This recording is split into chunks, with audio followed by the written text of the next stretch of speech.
네, 여러분 반갑습니다. 울산 현대해상 이규헌입니다. 이규헌의 보험통신 215화고요. 이번 주에 뭐 살펴볼 거냐면 이거 살펴볼 거예요. 교통사고하고 국민건강보험의 관계. 제가 죄송합니다. 제가 부덕의 소치입니다. 우리 고객님이 전화 오셨어요. 그 현대자동차 근무하시는 분이거든요. 그 현대자동차 중공업 여러분들 아시는 분들은 아시겠지만 출퇴근할 때 오토바이 타고 다니시는 분들 참 많습니다. 옛날보다는 좀 줄은 것 같아요. 특히나 중공업은 좀 많고 자동차 고객이신데 출퇴근할 때 오토바이를 타세요. 자, 오토바이 타고 오다가 밤에 이제 그러니까 그 교대 근무 하시는데 야간에 퇴근하면서 집에 오다가 넘어지신 거예요. 그래서 다치신 거예요. 뭐 그 심하게 다친 건 아닌데 병원에 갔어. 병원에 가서 오토바이를 타고 가다가 넘어져서 했더니 교통사고는 의료보험 안 돼요. 일반으로 일단 내시고 확인해보고 되는지 그리고 뭐 이렇게 하셔야 돼요. 그랬더니 그래요? 그런 게 있어. 그럼 그냥 혼자 넘어졌다 하고 그냥 해주세요. 이렇게 가지고 그렇게 해서 편법으로 받았다 이렇게 말씀하시는 거예요. 편법 아니에요. 자, 여러분, 교통사고 나잖아요. 교통사고는 국민건강보험, 옛날 말로 의료보험 안 된다? 됩니다. 모든 국민은 국민건강보험에 가입을 하죠. 가입 안 된 사람도 있어요. 뭐 보험 못 내가지고 자격 정지되신 분들, 해외에 나간다고 중단해놨다가 다시 들어왔는데 이거 안 살린 분들, 뭐 이런 분들 있어요. 일부 있을 수 있지만 대부분은 자 의료보험료 다 내고 있습니다. 예, 국민건강보험 다 내고 있습니다. 수급권자로 돼 있어요. 그분들이 다치거나 아프거나 하면 그 혜택을 당연히 볼 수 있습니다. 보는 게 당연한 거예요. 그런데 교통사고는 안 된다더라. 왜 그런 말이 나왔냐? 법을 봐야 돼요. 자, 국민건강보험법 제58조 구상권에 대한 부분을 보면요. 구상권, 구상 물린다는 거잖아요. 내가 이 사람한테 물어줬는데 사실은 네가 물어줘야 되는 거네. 야, 내놔 라고 청구하는 게 그게 구상권이에요. 자, 구상권은 뭐냐면 국민건강보험공단에서 이 사람이 다쳤기 때문에 이거 처리를 해줬어요. 그러니까 의료보험 처리를 해줬어요. 자, 이분이 의료보험 혜택을 받았어요. 근데 알고 보니 교통사고야. 저 사람이 이 사람을 물어줘야 되는 거야, 원래는. 그런데 국민건강보험공단에서 그걸 모르고 먼저 처리를 해줬어요. 그럼 어떻게 돼요? 국민건강보험공단에서 야, 너네 보험회사에서 이쪽으로 보통 보험 주잖아요, 그죠? 너네 보험회사에서 이거 해줘야 되는데 우리가 먼저 해줬어, 내놔 라고 구상을 한다는 거죠. 근데 이쪽에서 먼저 처리가 되고 그리고 청구를 했어요. 근데 이걸 모르고 국민건강보험공단에서 이렇게 지급을 했어요. 그러면 이 사람한테 다시 구상하는 거죠. 그리고 이쪽에서 지급됐는데 청구를 해요. 그걸 알았어요. 야, 니 쟤한테 받았잖아. 땡. 안 줘요. 자, 그게 교통사고와 국민건강보험공단에서의 처리 프로세스예요. 교통사고는 일방사고, 자기 혼자 다친 사고. 제가 아까 말씀드렸듯이 오토바이 타고 가다가 그냥 넘어진 거. 이거 일방사고죠. 혼자 다친 거죠. 이 경우보다는 대부분 쌍방, 서로 간에 과실이 나오는 사고가 대부분이에요. 뭐 1대9, 2대8, 7대3, 6대4, 5대5 그죠? 서로 간에 과실이 나오는 사고가 대부분이에요. 자, 근데 자동차 보험 배상 책임법에 뭐라 돼 있냐면 단 1%만 내 과실이 있어도 저 사람 치료비는 다 해줘야 돼 있죠. 그러니까 교통사고 났어요. 대부분은 교통사고는 그 교통사고로 다친 사람, 굳이 뭐 가해자 피해자를 나눠 가지고가 아니라 일단은 다친 사람, 피해가 있는 사람, 피해자, 그 피해자에게 배상을 해줘야 될 책임이 있는 배상 책임자가 따로 있어요. 대부분의 교통사고는. 자, 그러면 국민건강보험공단에서 이거를 해줘야 되죠? 안 해주죠. 그러니까 교통사고는 안 된다라고 생각을 하는 거예요. 그런데 자, 배상 책임자가 없는 사고. 내가 혼자 오토바이 타고 가다가 넘어졌어요. 차 타고 가다가 굴렀어요. 네. 뭐 실수로 막 이렇게 가로수를 들이박았어요. 네. 그런 사고. 가다가 빗길에 미끄러져서 차가 뒤집어졌어요. 자, 지금 예로 든 건 다 우리 고객님 사고예요.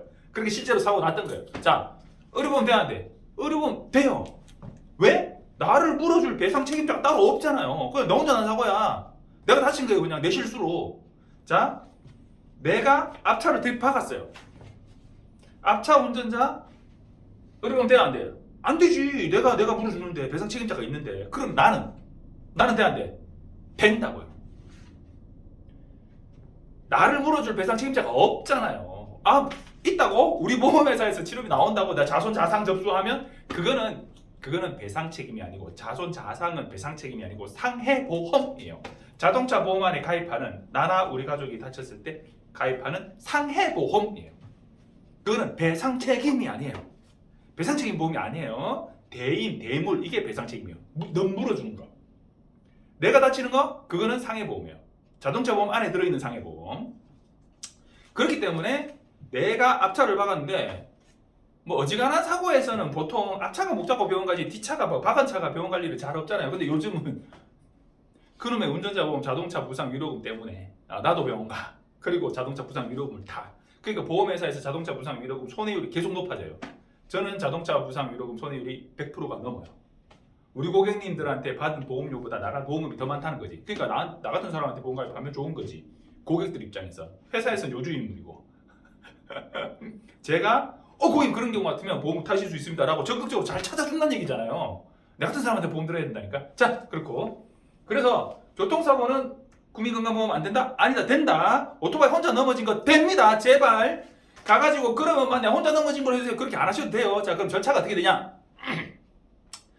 일단은 병원에서는 자, 환자가 왔어요. 오토바이 타고 가다가 넘어졌어요. 자, 오토바이 타고 가다가 넘어졌어요. 오토바이 뭐요? 교통사고죠. 교통사고인데 배상 책임자가 있는지 없는지 병원에서 알 수 있어 없어? 내 혼자 넘어졌는데요 라고 이 사람이 말하는데 사실은 서로 쌍방간에 사고가 난 거야. 그럼 병원에서 나중에 문제가 될 수 있거든. 그러니까 병원에서는 어떻게 하냐? 그러시면 일단은 일반으로 해서 의료보험 적용 안 되게 일반으로 해서 돈을 다 내세요. 치료를 받으시고 우리가 국민건강보험공단에 이분이 수급을 받으실 수 있는 요건이 되는 건지 이 사고가 물어볼게요. 국민건강보험공단에서 그거는 해당되는 거야 라고 내려오면 의료보험, 그러니까 국민건강보험 의료보험 적용된 금액으로 계산해가지고 차액분은 돌려드릴게요 라고 처리를 해요. 근데 그거 일반으로 하라 하니까 왠지 안 될 것 같고 지금 당장 돈 얼마 더 내는 게 뭐 그 큰 돈은 아니지만 좀 부담스럽기도 하고 나중에 문제 되는 거 아닌가 싶어가지고 그냥 넘어진 걸로 해주세요 이렇게 얘기하는 거예요. 원래 되는 겁니다. 걱정 안 하셔도 돼요. 먼저 내고 나중에 돌려받으셔도 되는 거니까. 자, 오토바이 타고 가다 혼자 넘어진 거 국민건강보험 적용 가능합니다. 그런데 안 되는 건 어떤 거냐 이거예요.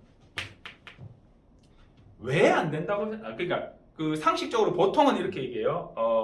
중과실 사고의 가해자는 이거 안 된다라고 얘기하는데 그건 뭐냐면 그런데도 불구하고 신호위반 가해자에게 지급한 그 급여 그러니까 국민건강보험 적용해 준 거 그게 이 사람이 정당하게 받은 거다. 그거 돈 내라 할 수 없다라는 법원의 판결이 있었어요. 2021년도에 판결이 나왔어요.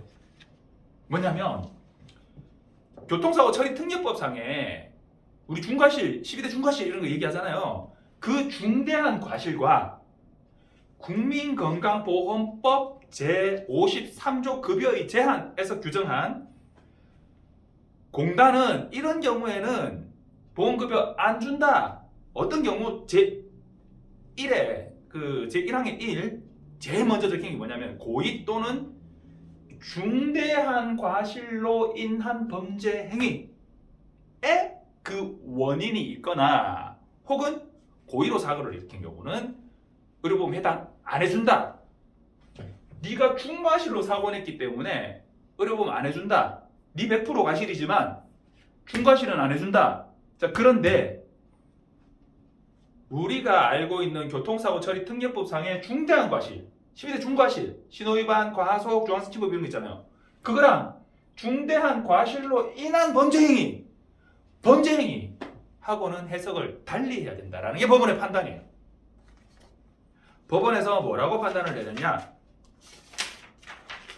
자, 법원에서 뭐라고 판단을 내렸냐면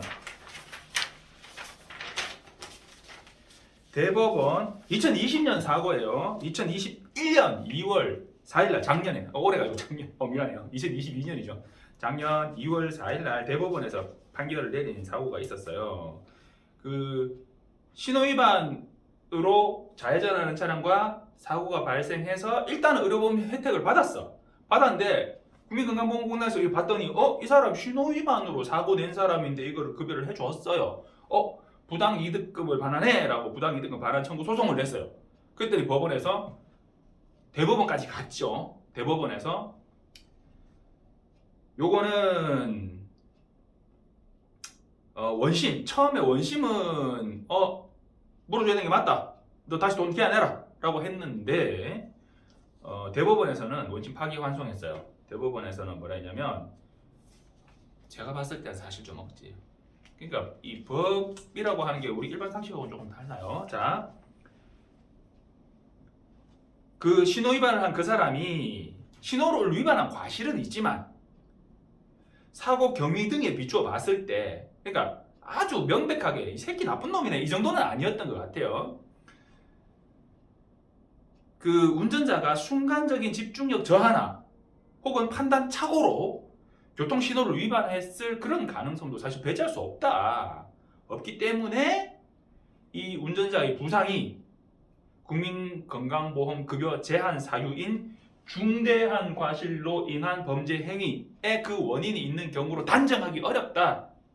그러니까 안 물어줘도 된다 라고 판단을 내린 거예요. 그러니까 중과실이면 요거 안 된다. 중과실의 가해자에서 이런 또 판단도 있다로 참고하셔야 돼요. 자, 이거는 뭐예요? 예외라는 거지. 예외. 내가 신호 위반해가지고 사고 나가지고 사람 다치고 나도 다쳤으면 나는 의료보험은 일단 안 된다. 안 되는 게 기본이다. 아시겠죠? 안 되는 게 기본인데 경우에 따라 이런 것도 있더라. 그런데 사람들이 막 검색해가지고 이걸 딱 찾아내가지고 되잖아! 이러는 거예요. 안 되는 게 기본이에요. 안 되는 게 기본이에요. 자, 그리고 지난주에도 살펴봤는데 운전자 보험 형사합의금 2억 원으로 그 사망사고 시 형사합의금 2억 원으로 늘어난 부분 제가 말씀드렸잖아요. 형사합의금 2억으로 늘어나면서 뭐가 많이 바뀐 게 있냐면 부상 정도가 좀 큰 부상에 대한 합의금이 또 신설된 게 있어요. 옛날에 보통 6주, 10주, 20주 이렇게 했거든요. 근데 25주가 신설됐어요. 20주에서 25주가 신설되면서 20주 이상 부상에 대해서 합의금이 1억 원 한도, 25주 1억 5천 한도, 사망 2억 한도 이렇게 바뀌었어요. 사망 중상해가 2억인 거죠. 자, 그리고 예전에 형사 합의금 막 3천만 원 이렇게 되던 부분이 있었거든요. 예전에. 요즘 사망사고 나면 3천만 원 합의 사실 어려워요. 물론 가능은 해요. 그리고 제가 이번 주에 네이버 엑스퍼트에서 질문 받은 중에 이제 답변을 드린 건데 본인이 이제 피해자예요. 피해자인데 합의금 얼마 정도 받으면 될까요? 이렇게 얘기를 하시는 거예요. 그래서 제가 그랬죠. 주는 대로 받으세요, 그냥. 제가 제 영상 찾아보시면 나와요. 형사 합의, 가해자 편, 피해자 편 보면 나오는데 형사 합의는 가해자의 권리예요. 피해자의 권리가 아니야. 단 가해자의 권리지만 가해자의 의무이자 권리예요. 피해자가 내 손해가 이러하니까 네가 얼마 내라고 하는 게 아니고 가해자가 제가 지금 상황이 이러하고 이런 잘못에 대해서 이런 처벌을 받을 것 같은데 이거 좀 면하기 위해서 이렇게 하고 싶은데 좀 요 정도로 해주세요 라고 제시하는 거지. 거기에서 피해자가 야, 니 아무리 그래도 양심이 없지 뭐 이렇게 가는 게 기본인 거지. 피해자가 제시해가지고 얼마네 라고 하는 게 기본이 아니다. 자, 어쨌든 가해자가 피해자의 피해를 정당하게 구제해주고 그리고 본인의 손해를 줄이기 위해서는 뭘 해야 된다? 운전자 보험을 기본적으로 필수적으로 무조건 가입하셔야 된다. 하셔야 되는데 옛날에 한도 작은 거 그거 가지고 전전긍긍 막 있는 보험을 왜 해지해 이러지 마시고 민식이법 적용되는 부분 그리고 형사합의금 한도 늘어나는 부분 그리고 변호사 선임 비용 늘어나는 부분 이런 부분들 전체적인 부분을 고려해 보면 그리고 6주 미만의 사고에 형사합의금 지급되는 부분 고려해 보면 운전자법이 정말 많이 바뀌었어요. 갈아타시는 괜찮습니다. 자, 이견의 보험통신 2022년 1월 벌써 두 번째네요. 자, 힘차게 출발하고 계신가요? 자, 화이팅 하시고요. 다음 주에 또 뵙겠습니다. 감사합니다.